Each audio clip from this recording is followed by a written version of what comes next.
Muy buenas tardes. Vamos a dar inicio a la clase de fisiopatología de la diabetes de la materia de fisiopatología de la Facultad de Medicina de la Universidad Mayor de San Simón. Empezamos siempre con una definición. ¿Qué es la diabetes? Tenemos una definición provista por la Asociación de Diabéticos que dice que la diabetes mellitus es una afección crónica que se desencadena cuando el organismo pierde su capacidad de producir suficiente insulina o de utilizarla con eficacia. Otra definición muy similar, pero con mayor, está dirigida a mayor población, público en general, dice que la diabetes es una enfermedad crónica también, que aparece cuando el páncreas no produce la insulina suficiente o cuando el organismo no utiliza eficazmente la insulina que produce. El efecto de la diabetes no controlada es la hiperglucemia, que con el tiempo daña gravemente muchos órganos y sistemas, especialmente los nervios y los vasos sanguíneos. Es una definición un poco más completa y nos da un pantallazo de cómo a futuro la diabetes afecta a las personas, o más bien dicho, cómo afecta al futuro de las personas. Todos los diabetes deben cuidarse mucho para evitar las complicaciones principalmente. En sí misma es una enfermedad que tiene sus características particulares. Veremos un poco de la epidemiología. En general, la diabetes es una enfermedad cuya prevalencia ha ido en aumento en los últimos años. Y según la OMS, lo que dicen es que la prevalencia justamente ha aumentado del 4.7 hasta el 8.5% desde 1980 hasta el 2014.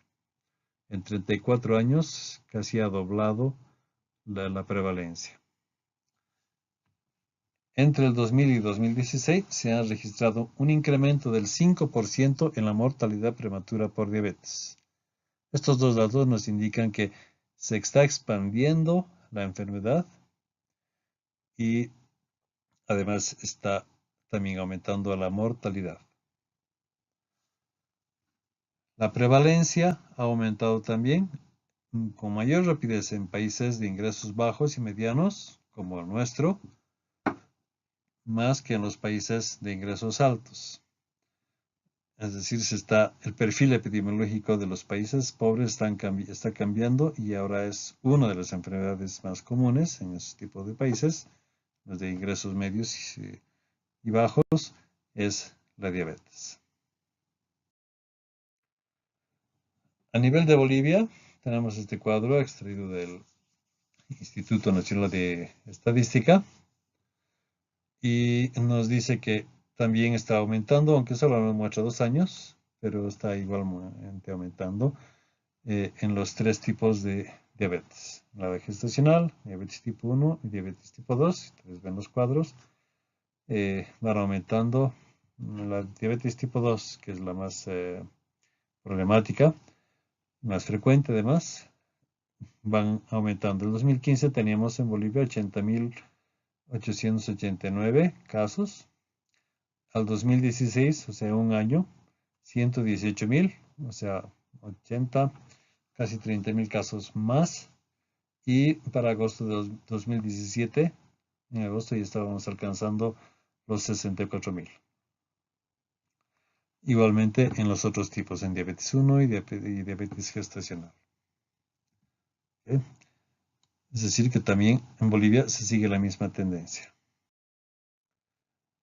Por departamentos, un desglose de las estadísticas que hay en Bolivia, tenemos que el departamento con mayor número de diabéticos es Santa Cruz, de lejos.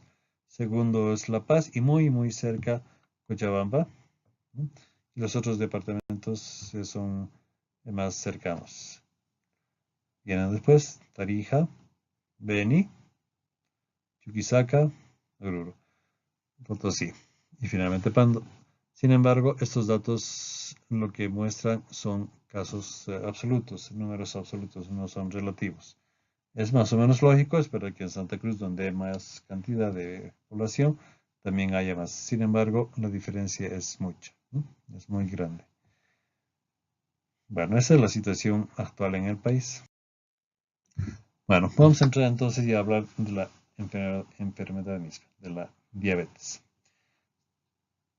Hay tres tipos: diabetes tipo 1, diabetes tipo 2 y diabetes estacional. La tipo 1 es básicamente un desorden autoinmune que lleva a la destrucción de las células pancreáticas, células beta de los islotes de Langerhans. La diabetes tipo 2, que es mucho más común, y el problema o lo que genera esta diabetes es una desregulación o alteración en la regulación de la glucosa debido a dos factores principales: a la incapacidad de las células pancreáticas y a la resistencia de las células en general del cuerpo a la insulina. Ya vamos a ver en detalle un poco más adelante. Y el tercer tipo de diabetes, que es la diabetes gestacional, que se refiere a la intolerancia a la glucosa que tiene una mujer durante el embarazo sin haber sido previamente diagnosticada con la diabetes. Eso se denomina diabetes gestacional, que normalmente es pasajera, pasa el embarazo, se regula. Sin embargo, ya es un indicador que posiblemente esta mujer pueda ser diabética en el futuro. Ok, entonces vamos a empezar a hablar de la fisiopatología haciendo un breve repaso de lo que es el metabolismo de la glucosa. Ok, en este cuadro extraído de Silbernagh, del Atlas de Fisiopatología, tenemos un esquema muy interesante que nos muestra los efectos que tienen estas tres hormonas, la insulina, el glucagón y la adrenalina, sobre los niveles de glucosa. Tenemos acá, aquí arriba, la ingesta de alimentos. Esa ingesta de alimentos, como saben, pasa al intestino. El intestino luego se absorbe, pasa al hígado y la glucosa se absorbe del intestino y se va hasta el hígado.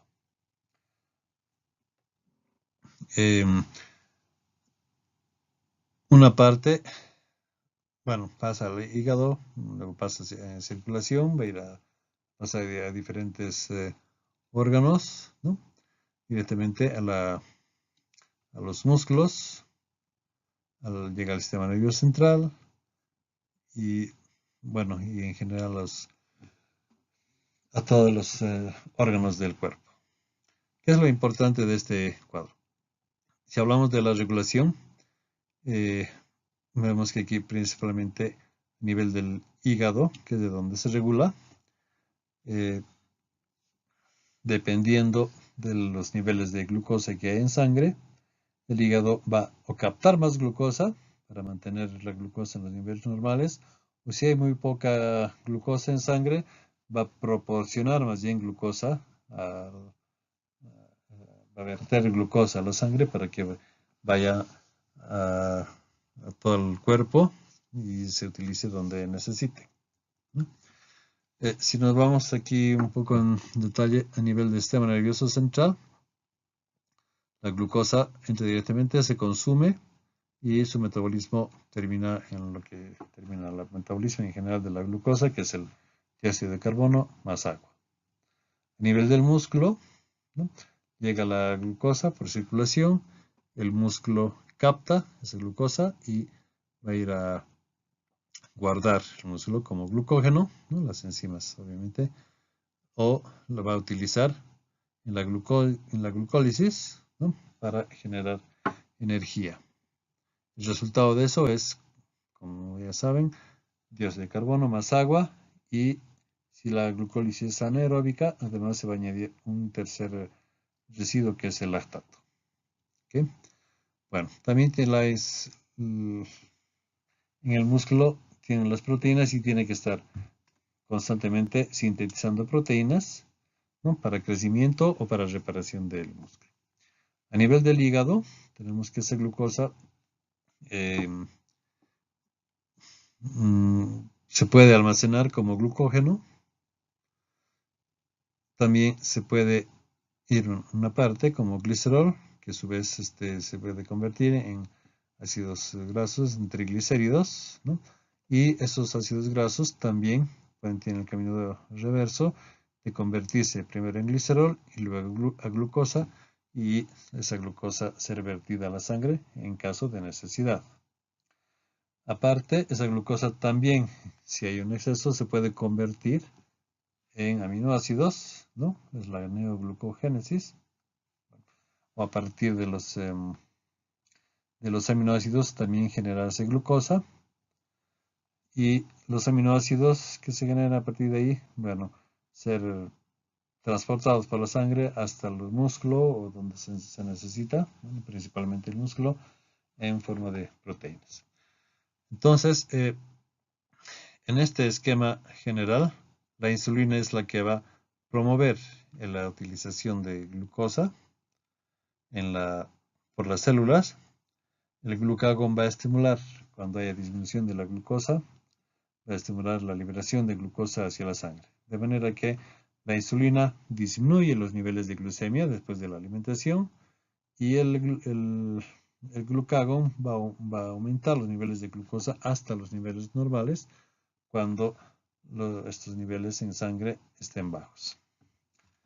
Y la adrenalina, por su parte, bueno, en algunos procesos interviene para también que se libere glucosa. Principalmente a este nivel, si ustedes ven, la conversión de glucógeno a glucosa, ¿no? La presencia de la adrenalina va a inducir ese proceso de transformación de glucógeno a glucosa para que se libere glucosa y se utilice, que va de acuerdo con la función que tiene la adrenalina. Bueno, ese es un repaso general del metabolismo, no del metabolismo. ¿Okay? Más sintéticamente podemos decir también lo mismo aquí, que el nivel bajo de glucosa estimula al páncreas para que el glucagón, estimulando las células alfa, más bien secretado por las células alfa, induzca al hígado a que libere glucosa hacia la sangre, ¿no? Porque obviamente si no hay glucosa, si la glucemia está baja, necesita estimular para mantener, para proveer energía a todas las células. ¿Okay? Al revés, cuando se consume alimento y el nivel de glucosa está alto en sangre, es necesario que esa glucosa primero se consuma y segundo, si hay un exceso, se almacene en ciertos lugares específicos, ¿no? Entonces, el exceso de glucosa va a hacer que el páncreas libere insulina de las células beta y esas células lo que van a hacer es captar esa glucosa y utilizarla como energética, y si hay un exceso, captarla también y almacenarla, especialmente como tejido graso en algunos tejidos. Bien, eso es lo. Entonces, hay que conocer algunos mecanismos de la secreción para entender bien cuál es la fisiopatología. La insulina se secreta, o su secreción más bien, depende de los niveles plasmáticos de glucosa. Cuando hay un aumento de glucosa, como en el caso de los alimentos, ¿no? Se absorbe glucosa, los niveles sanguíneos de glucosa han aumentado. Entonces, es suficiente ese aumento de la glucosa para que las células beta, a través de sus receptores GLUT2, perciban ese incremento, introduzcan la glucosa en las células y de ahí con el metabolismo normal de la glucosa 6-fosfato, más bien se convierte por la glucosa 6-fosfato, eso en la mitocondria estimula a que se libere algunas sustancias que abren los canales de potasio, AMP cíclico, abren los canales de potasio, sale el potasio, y al salir el potasio, como pierde carga positiva, se hiperpolariza la célula. Y el hiperpolarizarse hace que se abran los canales de calcio. El calcio se introduce a la célula y el calcio va a estimular la liberación de insulina del aparato bueno, está empaquetado así en algunas regiones de las células y entonces se libera por exocitosis la insulina y la insulina va a ir a cumplir su función en el resto de las células. Entonces, en resumen, la concentración de glucosa plasmática es la que regula o la que estimula más bien la liberación de insulina a través de estos mecanismos.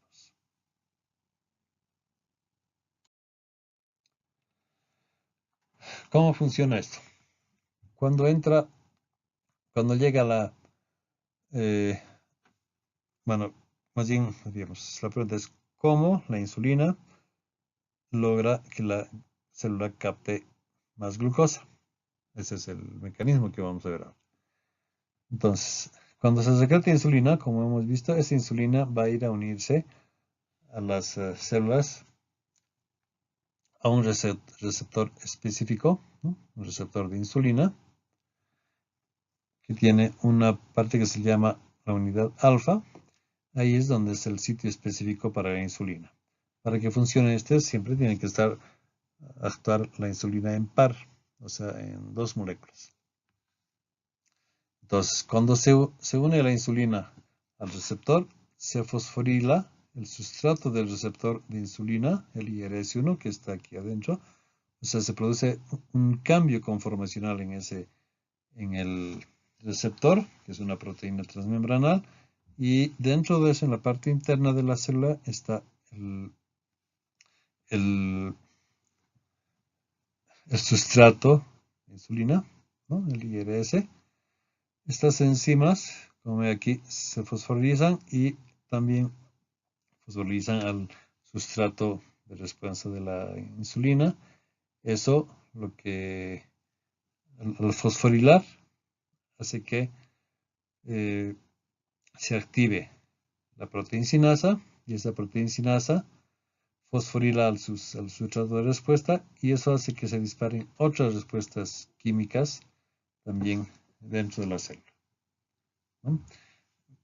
Básicamente lo que va a pasar es que va a activar la translocación de transportadores de glucosa, o sea, receptores de GLUT4, que son los que si están dentro de la célula, se van a trasladar hasta la membrana y salir y anclarse a la membrana celular, pero por fuera, de manera que van a captar glucosa y van a hacer que esa glucosa se introduzca a la célula, ¿no?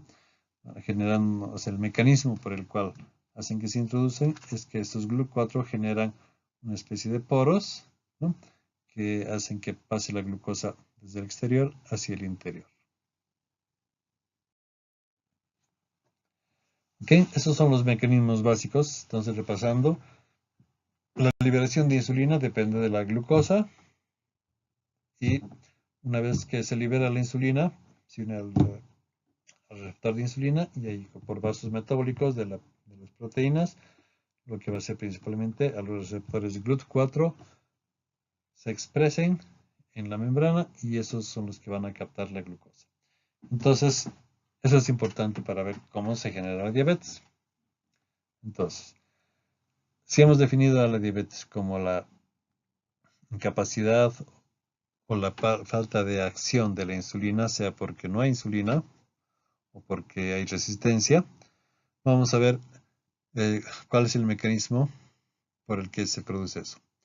Entonces, la disminución en la producción de insulina es obvio que va a disminuir si hay una lesión o disminución del número de las células beta. Ese es uno de los mecanismos. Otro, como han dicho, es la incapacidad de la insulina para inducir esa respuesta a la insulina.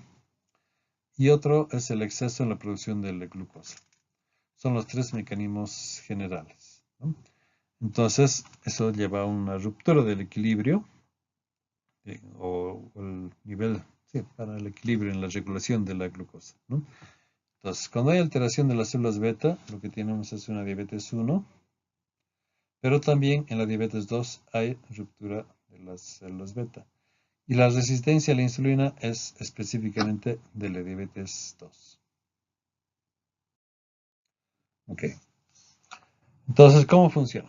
En la diabetes 1, la causa de la diabetes, como hemos dicho, es principalmente la lesión de las células beta del páncreas. ¿Por qué se pueden lesionar esas células? Por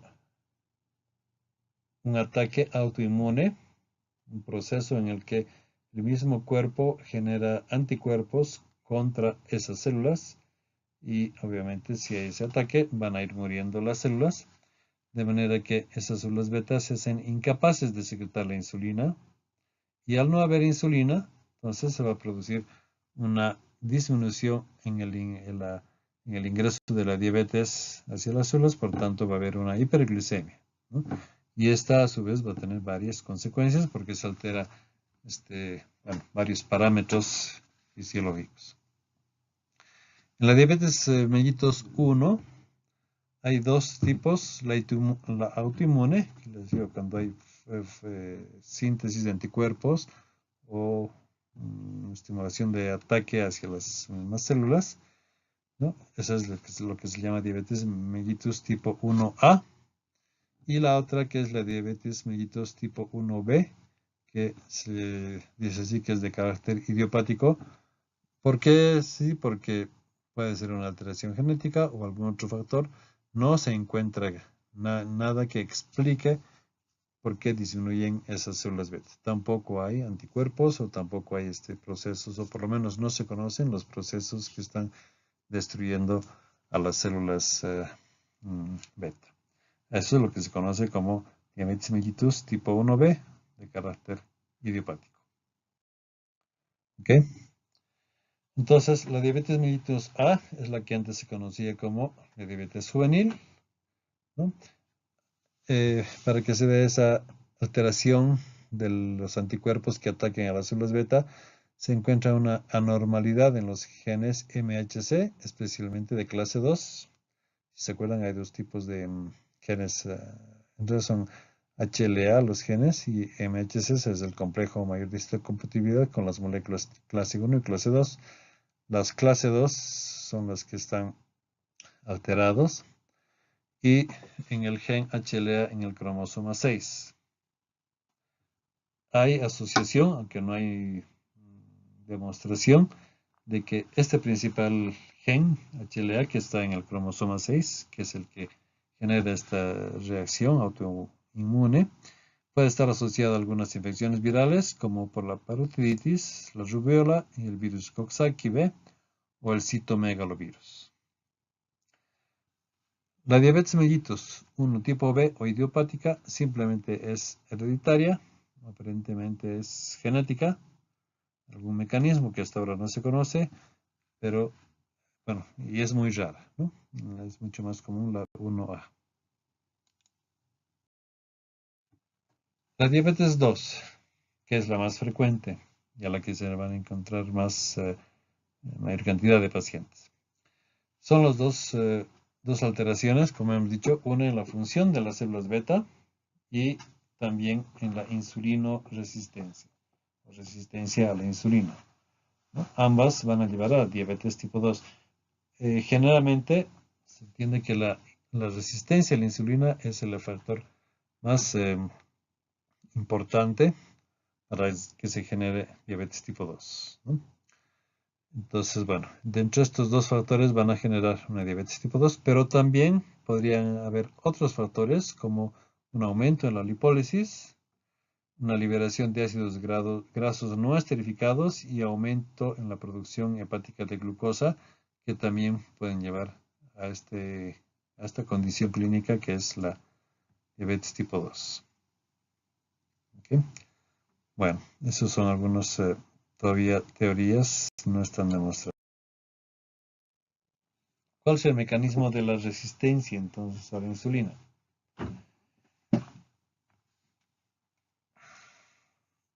Se habla de un efecto tóxico de los adipocitos.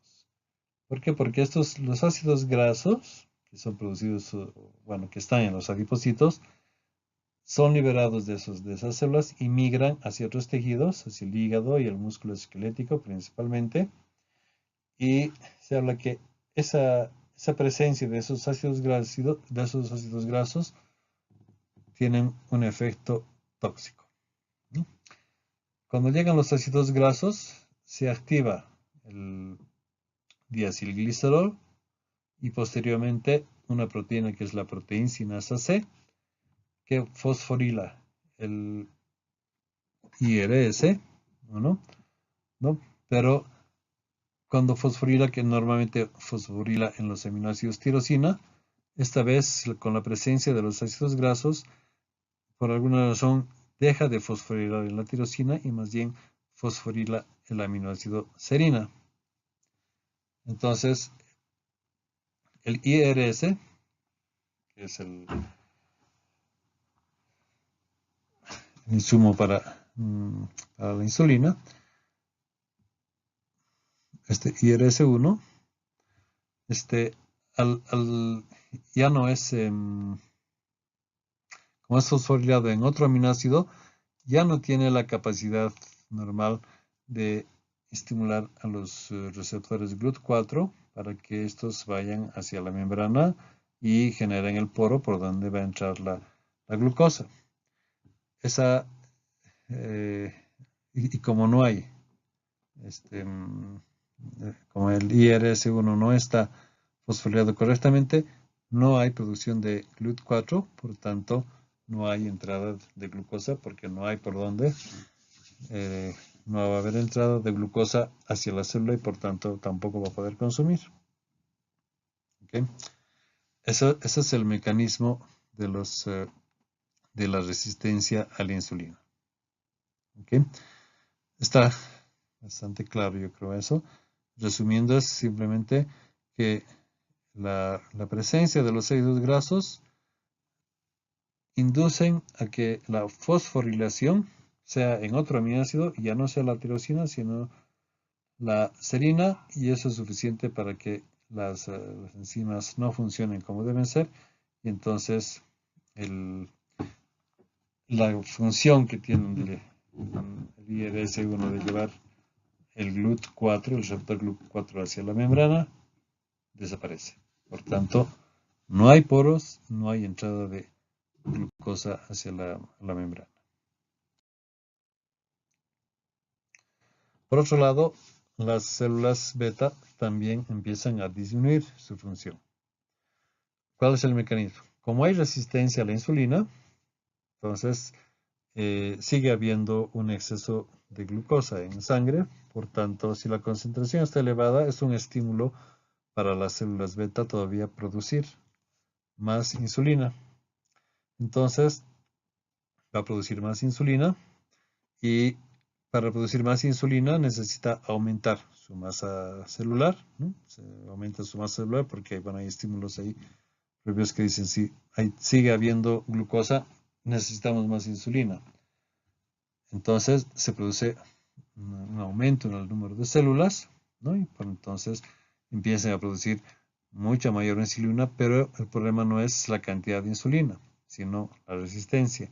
Entonces lo que vamos a tener es un hiperinsulinismo, ¿no? Que inicialmente efectivamente logra compensar la resistencia a la insulina y mantener durante un tiempo los niveles de glucemia normales, pero ya estamos con hiperinsulinismo. Y a eso en algún momento se le puede llamar como una prediabetes, porque ya sabemos que está habiendo resistencia, o sea, un exceso de, si medimos insulina aumentada en sangre, quiere decir que hay un aumento y está habiendo la resistencia a la insulina. En el tiempo, esa célula beta pierde su capacidad para mantener una alta producción de insulina, ¿no? Y entonces empieza ya a disminuir, ya se le exige mucho a esas células y algunas células empiezan a morir, entonces ya empieza a disminuir la cantidad de insulina producida porque algunas células beta ya empiezan a morir. Bueno, después de eso, en la hiperglucemia, inicialmente en los estados postprandiales, ¿no? Y después en ayunas, va a estar presente esa hiperglucemia porque no hay insulina. Y a partir de eso, cuando ya hay una hiperglucemia, primero postprandial y luego ya en ayunas, vamos a tener ya un diagnóstico de diabetes mellitus 2. El significado de que haya hiperglucemia postprandial y después en reposo, ¿no? En ayunas, perdón, indica que no se está pudiendo consumir glucosa, o sea, no está pudiendo entrar la glucosa a las células y por tanto nos confirma que o hay una resistencia o hay muy baja insulina. Pero si teníamos hiperinsulinismo, entonces ya nos confirma que hay insulina, pero no hay paso para que la insulina ejerza su efecto de aumentar la entrada de glucosa a la célula. Este proceso de pérdida de células beta está asociado también a una predisposición genética, de manera que aún presentando en algunas personas la resistencia a la insulina, va a tener sus efectos, pero sus niveles de glicemia van a ser bajos. Sin embargo, en otros que tienen el componente genético, donde sí van a morir más rápidamente las células, digamos, y va a ser el déficit mayor, eso sí van a tener. O sea que en algunos individuos van a desarrollar diabetes mellitus 2, ¿no? Y otros con la misma resistencia a la insulina no van a llegar a tener la diabetes mellitus 2. Bueno, este es un cuadrito de la progresión de la insulina resistencia. Entonces, si tienen ahí, la línea roja es la resistencia a la insulina, la amarilla es la producción de insulina y la azul o celeste es la glicemia. Entonces, fíjense, la glicemia, cuando no hay diabetes, es normal y aumenta la producción de insulina y aumenta, bueno, en ese nivel todavía hay poca resistencia a la insulina. Si sigue aumentando la resistencia a la insulina, en este nivel, la producción de insulina va aumentando más todavía y todavía es capaz de lograr que la glucosa entre a la célula, por tanto, la glicemia todavía se va a mantener más o menos, digamos, razonable, ¿no? No muy alto. Y hasta ahí es la prediabetes.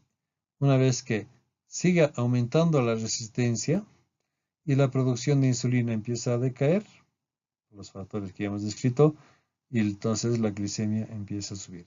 A eso ya llamamos diabetes mellitus 2.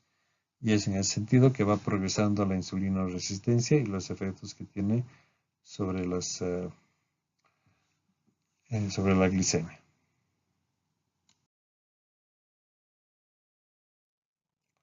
En resumen, podemos decir entonces que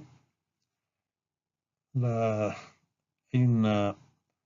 factores genéticos más la obesidad, que es un factor importante por lo de los ácidos grasos, generan un estado que se llama la resistencia a la insulina y al mismo tiempo una disfunción de las células beta pancreáticas y ambas, como he visto, generan ese estado patológico que se llama diabetes mellitus 2, que a su vez va a dar una glucotoxicidad y a su vez eso va a generar lipotoxicidad que va a aumentar la muerte de las células pancreáticas.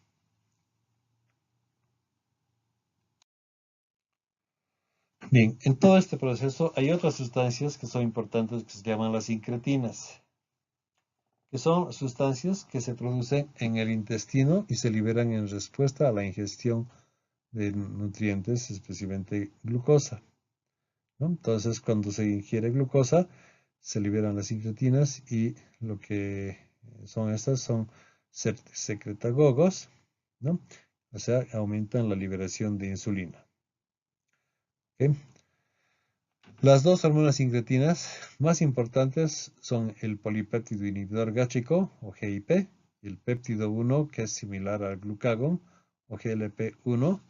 Es así, GLP es porque glucagon-like peptide, quiere decir péptido parecido al glucagón 1. Okay. Bueno, esas dos hormonas tienen efectos que son la estimulación de la secreción de insulina, por un lado, y la estimulación o la mejoría en la síntesis de insulina en las células beta, ¿no? Y además estimulan la transcripción del gen de la insulina, o sea que eso significa que va a haber más síntesis de proteína, o sea, de la hormona de insulina, porque bueno, gracias a esa transcripción, ¿no?, del gen, se estimula la formación de insulina.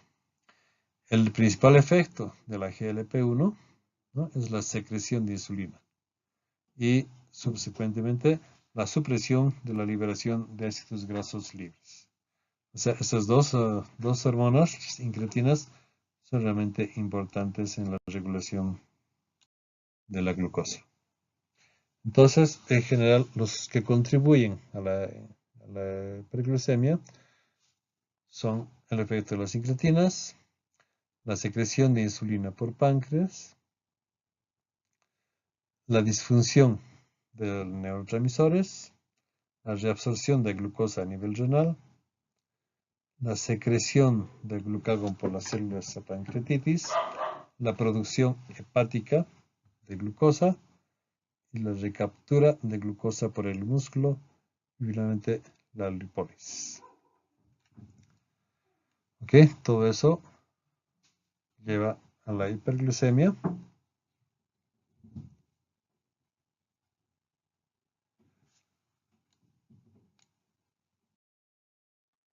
Y aquí les mostramos un resumen en general de varios aspectos de lo que es la diabetes. Aquí está una definición, es un resumen ya de todo lo que hemos hablado. La diabetes tipo 1 tiene aquí destrucción de células beta, que lleva a la disminución de la producción de insulina, y van a tener todo esto, ¿no? Hiperglicemia, ausencia absoluta de insulina, degradación de las grasas, proteínas corporales, etc. La disminución de la producción de insulina ocasiona que no se inhiba la lipólisis y por lo tanto los pacientes con diabetes tipo 1 tienden más a ser cetocidosis. La destrucción de las células beta, que son autoinmunes, ¿no?, tiene cierta velocidad de destrucción y si es lenta, bueno, va a ser una diabetes autoinmune latente del adulto que se llama DALA, y si es rápida, genera rápidamente una diabetes juvenil, ¿no?, que se da sobre todo en niños. Ok, luego están los genes que codifican esta reacción autoinmune, que son los 3 genes HLA del sistema de histocompatibilidad, ¿no?, HLA-DP, HLA-DQ y HLA-DR. Estos son los genes HLA, aquí, que inducen los dos tipos de autoanticuerpos, anticuerpos antiinsulina, anticuerpos anticélulas beta, y además van a actuar contra los antígenos de las células beta, que pueden ser estos otros: la descarboxilada del ácido glutámico, una enzima que es la GAD, o la tirosina fosfata es otra enzima, o sea que pueden atacar también esas enzimas, ¿no? Y bueno, entonces para evaluar el riesgo de esta diabetes mellitus 1, se puede justamente medir esto, ¿no?, la GAD, cuánto está la GAD, qué niveles tiene de GAD y cómo está la tirosina fosfata IA2. Y además, bueno, con la prueba de insulina, con eso podemos evaluar qué nivel de destrucción hay del páncreas y de eso saber qué grado de lesión hay y por tanto qué nivel de diabetes va a tener, ¿no? Los antecedentes para diabetes mellitus 2 tienen entonces factores ambientales como la inactividad física, la dieta, el tabaquismo. Cada uno de estos tiene un efecto, ¿no? La inactividad física lleva a la alteración de la captura periférica de la glucosa estimulada por la insulina. La dieta, ¿no? Es importante porque la cantidad de grasa total en ingesta de grasa aumenta el riesgo. El tabaquismo porque está asociado a la alteración en la secreción y sensibilidad de la insulina. ¿Okay? Esos son los factores ambientales. Como factores propios genéticos tenemos algunos factores que se heredan, como el gen TCF-CTL2, ¿no? Que está asociado a la alteración de la secreción de insulina, a la resistencia hepática a la insulina y al aumento de la tasa de producción de glucosa endógena, y además al aumento de niveles de glucosa en ayuno. Y finalmente, otros factores que son género y antropometría. Es más probable esta diabetes que se dé en varones, ¿no? En personas con talla baja y en personas con bajo peso al nacimiento. Estos son los factores. Aquí tienen un cuadrito en lo que se muestra cómo los factores y los antecedentes de cada persona pueden llevar a la resistencia de la insulina, ¿no? Los más importantes. Obesidad, hipertensión, diabetes, sedentarismo y el tabaquismo. Cada uno entre todos los 5 comparten y llevan a la resistencia de la insulina. Clínicamente, la diabetes mellitus tiene los síntomas de, la hiperglicemia, puede haber glucosuria, poliuria, polidipsia, que son los 3 síntomas principales. Sí, glucosuria, poliuria y polidipsia, síntomas de que efectivamente hay un alto nivel o alta concentración de glucosa en sangre. Bueno, puede tener náuseas, anorexia, hay pérdida de peso, cefalea, letargia, fatiga, calambres, irritabilidad, labilidad emocional. O sea, hay varias alteraciones que produce la alteración misma de la hiperglucemia, ¿no? Para el diagnóstico, entonces, se hace una anamnesis detallada y las pruebas laboratoriales que son más importantes. La glicemia en ayunas, cuando es mayor a 126, es casi diagnóstico de diabetes. ¿Okay? También la concentración de glucosa en sangre en cualquier día, y cuando esa es mayor a 200 miligramos por decilitro, ya podemos diagnosticar como diabetes. Luego, concentración de glucosa en sangre de 200 miligramos por decilitro o más, 2 horas después de ingerir 75 gramos de glucosa oral, o sea, es decir, después de hacer una prueba de tolerancia oral a la glucosa. Después de 2 horas, si aún persiste con niveles altos de 200, ya es también diabetes. Y finalmente, se hace la hemoglobina glicosilada, que en realidad ya más que un diagnóstico nos da el tiempo en el que está ya presente la hiperglicemia, ¿no? Mientras más tiempo, la hemoglobina va a captar más glucosa, entonces mientras mayor sea los niveles de hemoglobina glucosilada, ya podemos decir que ya tiene cierto tiempo, no es de unos días, es hiperglicemia, sino ya es de varios días o semanas. Esa hemoglobina glicosilada, el máximo debe ser 7. ¿Okay? Bueno, realmente entonces aquí tenemos ya un cuadrito de cómo la glicemia normal está en los 3 estados. La glicemia en estado de ayunas, el estado de alteración postprandial y la alteración de la glicemia en ayunas y de la glucemia postprandial de ambas. Cada uno de estos estados tienen diferentes características, ¿no? En el músculo, por ejemplo, la alteración de la glicemia en ayunas, ¿no? Tienen el 50% de la captura ocurre en el tejido cerebral, que es insensible a la insulina, ¿no? Aquí la sensibilidad a la insulina es normal a nivel del músculo. En el hígado la resistencia hepática está aumentada, resistencia a la insulina. Y a nivel del páncreas hay secreción de insulina, pero está disminuida. No hay compensación en función de la masa de las células beta, ¿no? Y en tejido adiposo hay una resistencia incrementada por la acción lipolítica de la insulina, compensada con aumento de la acción de la insulina y de la secreción de ácidos grasos es normal. A nivel cuando la alteración de la glicemia postprandial es entre 140 a 200, ¿no? Un estado ya hiperglucémico. A nivel del músculo, la sensibilidad a la insulina así está disminuida. A nivel del hígado, no hay resistencia hepática a la insulina y la secreción de glucosa es normal. Y bueno, hasta ahí.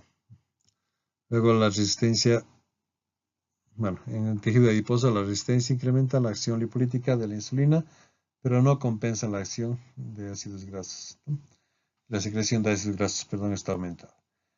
Y en el estado de alteración de la glicemia en ayunas y de la glicemia postprandial, tenemos que la mayor parte de la captura de glucosa se da en el músculo, ¿no? La sensibilidad está muy disminuida. A nivel del hígado no hay resistencia hepática a la insulina, pero sí la secreción de glucosa está aumentada. Y realmente en el tejido adiposo no tiene no se conoce ninguna acción. Y a nivel del páncreas, la secreción de insulina está disminuida, ¿no? No hay compensación en función de la masa de las células beta, ¿no? Y la secreción de glucagón está aumentada. Este es un estado en general de la prediabetes, dependiendo de los números del nivel de glicemia que tenemos aquí en la glicemia. Finalmente, hay un índice para calcular el riesgo de la resistencia a la insulina. Y ese índice OMA significa, por las siglas en inglés, es un modelo homeostático para evaluar la resistencia a la insulina.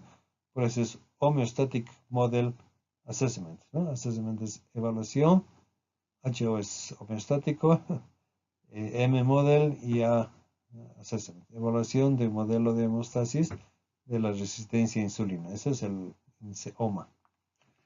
Y se utiliza simplemente dos parámetros de laboratorio, la glucosa y la insulina en ayunas. Teniendo esos dos, se hace una multiplicación y se encuentra el índice OMA y de acuerdo a eso se cataloga en riesgo, ¿no?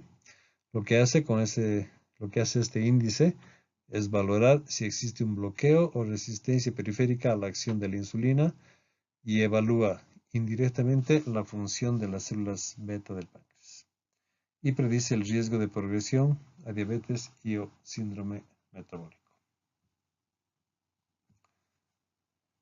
Ok, y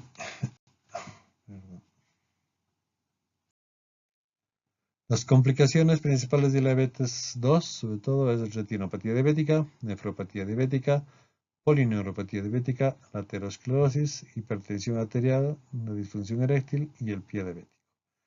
Todas son consecuencia de los efectos que tiene la hiperglucemia en los vasos capilares pequeños y en las arteriolas. O sea, lo que hay es una vasculitis que condiciona en general la inflamación permanente en ciertos lugares, que en el tiempo, bueno, produce otras alteraciones, ¿no? Eso, por ejemplo, la nefropatía es principalmente porque hay una alteración del glomérulo por la vasculitis. Y bueno, finalmente este es el mapa completo de la diabetes, que no se los voy a leer, simplemente lo van a tener ahí para que lo amplíen y lo vean en detalle. Es un resumen de todo lo que se ha dicho. Muchísimas gracias.